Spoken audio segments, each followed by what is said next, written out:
Norton MP Themba Mliswa has launched a scathing attack on ZANU-PF's leadership, accusing senior party figures in Manicaland of constitutional violations, corruption and the sidelining of women in the controversial Tungwarara co-option saga. In a strongly worded statement, Mliswa questioned the involvement of the Politburo, saying its entry into the matter, as announced by party spokesperson Christopher Muchangwa, raises serious red flags. According to Mliswa, the party constitution is clear and unambiguous. The co-opted position in question must be filled by a woman from the same administrative district. He insists that Tungwarara does not meet either requirement, making the process invalid from the outset.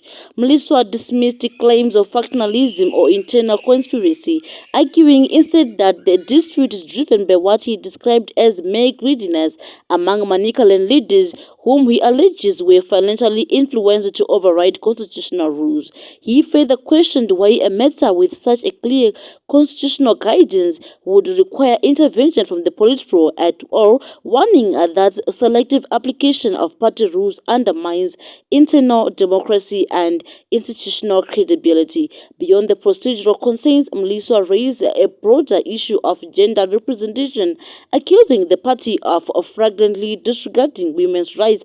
He pointed to capable female leaders in Manicaland, specifically citing Comrade Gata, whom he described as young, competent and electorally successful.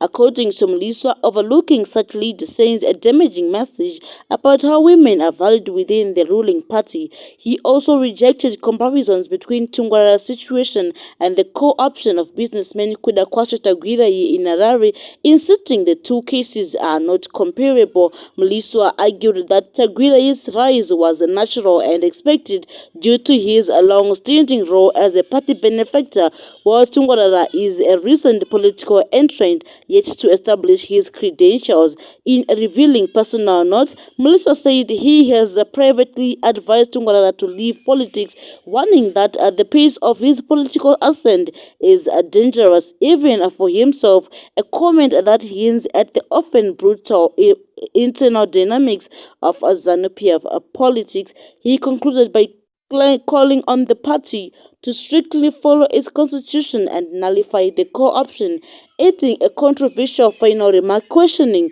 whether the constitutional requirement could only be bypassed if Tungwarara were a transgender. Let's get to hear what you think about all this.